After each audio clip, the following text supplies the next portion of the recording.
Hi friends, మనందరికీ తెలిసిన విషయమే ఏంటంటే మొక్కై వంగనిది మ్రానై వంగున అంటారు. అంటే ఏదైనా చిన్నప్పుడు మొక్కని మనం ఎలా పెంచితే అలా పెరుగుతుంది. అంటే అది వంకర వెళ్ళినప్పుడు దాన్ని కొమ్మల్ని నరికేస్తూ ఉంటాం, లేదా దాన్ని చక్కగా పెరగడం కోసం తాడు కడతాం, లేకపోతే దానికి సపోర్ట్గా ఒక కర్రని స్టిక్ని పెడతాం. ఈ విధంగా అది చిన్నప్పటి నుంచి మనం ఎలా పెంచితే అలా పెరుగుతుంది. లేదు దాన్ని పట్టించుకోకుండా వదిలేసామనుకో, ఎటు పడితే అట్లా వాలిపోయి ఎలా పడితే అలా పెరుగుతుంది. అదే పెద్దయ్యాక ఆ మొక్కని మనం వంచాలి అనుకుంటాం, అప్పుడు వంగుతుందా చెప్పండి? అలాగే మన పిల్లల విషయంలో కూడా చిన్నప్పటి నుంచి వాళ్ళని ఫ్యామిలీలో ఎవరైనా మదర్ ఆర్ ఫాదర్ ఎవరైనా సరే ఒకరి ఇనిషియేటివ్ తీసుకొని వాళ్ళని సరైన పద్ధతిలో పెంచే ప్రయత్నం చేయాలి.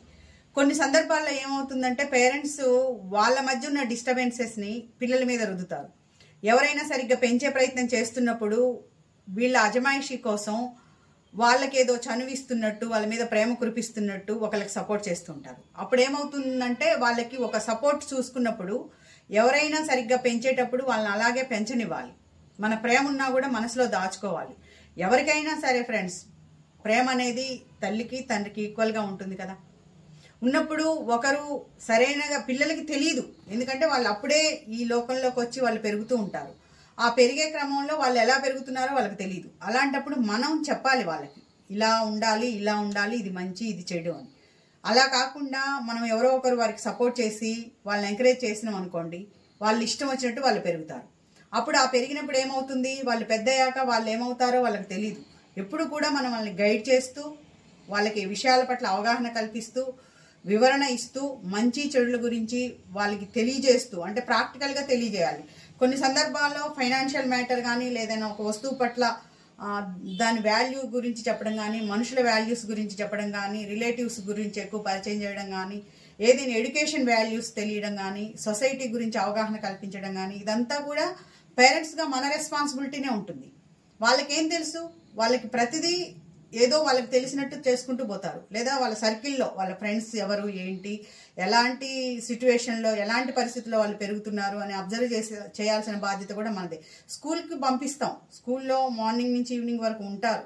టీచర్స్ వాళ్ళకి టీచ్ మాత్రమే చేయగలుగుతారు, కొన్ని వాల్యూస్ నేర్పించగలుగుతారు. అదర్వైజ్ పేరెంట్స్గా మనమే వాళ్ళకి లైఫ్ లెసన్స్ నేర్పించాలి, జీవిత పాఠాలు వాళ్ళకి తెలియాలి. మంచి చెడు, ఆర్థికపరమైన విషయాలు, లేకపోతే ఫ్యామిలీలో రిలేషన్షిప్స్ గురించి కానీ, ఇవన్నీ కూడా మనం తెలియజేసే పద్ధతిలో మనం తెలియజేసి వాళ్ళకి పెద్దయ్యాక వాళ్ళు ఏమవ్వాలి, ఎలా ఉంటే వాళ్ళకి సొసైటీలో రెస్పెక్ట్ దొరుకుతుంది అని మనం మాత్రమే చెప్పగలం. లేదంటే వాళ్ళు ఇష్టం వచ్చినట్టు వాళ్ళు పెరుగుతారు, వాళ్ళకి తెలుసు అని ఆ చిన్నతనంలోనే వాళ్ళ మీద రెస్పాన్సిబిలిటీ పెట్టి వాళ్ళకి ప్రియారిటీ ఇస్తూ వాళ్ళ ఇష్టానికి పెంచామనుకోండి, పెరిగి పెద్దయ్యాక ఏమవుతుంది? అప్పుడు డ్యామేజ్ ఎవరికి అవుతుంది? పేరెంట్స్కే. అంటే పిల్లల్ని సరిగ్గా పెంచలేదు అనే బ్యాడ్ నేమ్ ఎవరికి వస్తుంది? కాబట్టి చిన్నప్పటి నుంచే వారిని సరైన రిస్ట్రిక్ట్ చేస్తూ పెంచాలి. ప్రేమ ఉండొచ్చు, మీకు ఇష్టం ఉండొచ్చు, అడిగిందల్లా కొనిస్తూ వాళ్ళు చెప్పిందల్లా చేస్తూ వాళ్ళ ఇష్టానుసారంగా మనం పెంచామనుకోండి, ఆ ప్రేమే వారికి శాపం అవుతుంది. మన బలహీనతే వారికి బలం అవుతుంది. కాబట్టి మనం బలహీనంగా ఉన్నట్టు వాళ్ళకి తెలియకూడదు, వారి మీద మనకు ఎక్కువ ప్రేమ ఉన్నట్టు కూడా వారికి చూపించకూడదు. వారికి ఏ టైంలో ఎప్పుడు వారికి వారి మీద ప్రేమ చూపించాలో అప్పుడే చూపించాలి.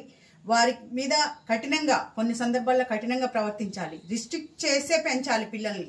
అడిగిందల్లా కొనివ్వకూడదు. లేకపోతే ఇది కొనివ్వకపోతే ఈ రోజుల్లో చూస్తున్నాం పిల్లల్ని సెల్ ఫోన్ కోసం కూడా, సెల్ ఫోన్ కొనివ్వకపోతే నేను చనిపోతానని పేరెంట్స్ని బెదిరియడం, బైక్ కొనివ్వకపోతే నేను చనిపోతానని బెదిరియడం, లేదా ఎక్స్కర్షన్కి లేదా ఎటన్నా పిల్లలతో పాటు టూర్కి పంపించాలని ఫినాన్షియల్గా అప్పులు చేయటం, ఫ్రెండ్స్ దగ్గర లగ్జరీస్గా బ్రతకడం, ఇలాంటి వాటి కోసం ఇంట్లో డబ్బులు దొంగలించడం, పేరెంట్స్ని ఇబ్బంది పెట్టడం, పేరెంట్స్ని వాళ్ళ మీద ఉన్న ప్రేమతో బ్లాక్మెయిల్ చేయడం, ఇంటికి రాకుండా ఉండడం, లేకపోతే బ్యాడ్ హ్యాబిట్స్కి ఎడిక్ట్ అవ్వడం, ఇవన్నీ కూడా చేస్తుంటారు. అలాంటప్పుడు మనం దండించాలి, వారిని ఇబ్బంది పెట్టాలి, వారిని రిస్ట్రిక్ట్ చేయాలి, కండిషనల్గా పెంచాలి, వాళ్ళ ఫోన్స్ చెక్ చేయాలి.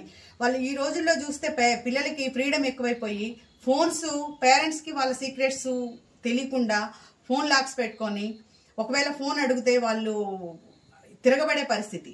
పెద్దయ్యాక మనం గారాం చేసి పెంచాము, పెద్దయ్యాక ఏమవుతుంది? తిరగబడడం మొదలు పెడతారు. చిన్నప్పుడే మనం చెప్తే వినని పిల్లలు పెద్దయ్యాక మన మాట వింటారా చెప్పండి? కాబట్టి ఎప్పుడు కూడా పేరెంట్స్కి ఇద్దరికి ఎంత డిస్టర్బెన్సెస్ ఉన్నప్పటికీ పిల్లల విషయంలో కేర్ తీసుకోవాలి.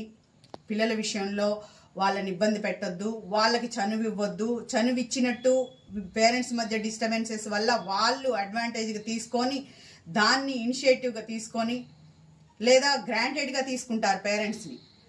పిల్లలు కూడా అర్థం చేసుకోవాలి, పేరెంట్స్ ఏం చెప్తున్నారో వినాలి. పేరెంట్స్ ఎప్పుడు కూడా మీ మంచి కోసమే చెప్తారు. మంచి చెప్పినా చెడు చెప్పినా మిమ్మల్ని మీకు ఆ సందర్భంలో ఆ టైంకి ఇబ్బంది అనిపించవచ్చు, కానీ ఆ తర్వాత మీకు ఫ్యూచర్ గురించి వాళ్ళు ఆలోచిస్తారు. అది తెలుసుకోకుండా మీ ఇష్టానుసారంగా పెరిగి ఇష్టానుసారంగా ఫ్రెండ్స్తో తిరిగి ఇష్టం వచ్చినట్టు బ్రతుకుతాము, మాకు ఫ్రీడమ్ ఉంది, మాకు అన్నీ తెలుసు, మేము వెల్ ఎడ్యుకేటెడ్ అనుకుంటే చదువు ఒక్కటే జీవితానికి సరిపోదు. సామాజికంగా మనకి నాలెడ్జ్ ఉండాలి. సొసైటీ పరంగా మనం సొసైటీలో ఏం జరుగుతుందని తెలుసుకోవాలి. కుటుంబ పరిస్థితులను తెలుసుకోవాలి. కుటుంబ నేపథ్యం ఏంటి తెలుసుకోవాలి. మన ఆర్థిక పరిస్థితులు ఏంటి తెలుసుకోవాలి. మనం ఎలాంటి పెంపకంలో పెరుగుతున్నామని తెలుసుకోవాలి. మంచి ఎవరు చెప్తున్నారు, చెడు ఎవరు చెప్తున్నారు, ఎవరు వెళ్ళే దారి కరెక్ట్, ఎవరు వెళ్తున్న దారి తప్పు అనేది పిల్లలు మీరు కూడా అబ్జర్వ్ చేస్తూ పెరగాలి. At the same time parents కూడా వాళ్ళ ప్రవర్తన, వాళ్ళ బిహేవియరు తెలుసుకొని మనం కూడా పెంచాలి. అలా అప్పుడే మొక్కై వంగనిది మ్రానై వంగున అంటే చిన్నప్పుడు మొక్కను ఎలా అయితే మనం చక్కగా ఒక దానికి షేప్ వచ్చేలాగా పెంచుతామో పిల్లల్ని కూడా ఒక మంచి వ్యక్తిగా తీర్చిదిద్దాల్సిన కనీస బాధ్యత పేరెంట్స్గా మనకుంది. కాబట్టి చిన్నపిల్లల్ని వాళ్ళు పెరిగి పెద్ద అయ్యేంత వరకు, వాళ్ళ కెరియర్ డెవలప్ అయ్యేంత వరకు మనం వాళ్ళకి చనువు ఇవ్వకూడదు. మన ప్రేమ, మన గారావం వల్ల వాళ్ళ లైఫ్ని స్పాయిల్ చేసే ప్రయత్నం చేయకూడదు. ఇది ప్రతి పేరెంట్ తెలుసుకోవాల్సిన మినిమం ఇదనమాట. కాబట్టి మీరందరూ కూడా ఈ విషయాన్ని తెలుసుకుంటారని ఆశిస్తూ థ్యాంక్ యూ. నేను మీ కనకదుర్గ అడ్వకేట్.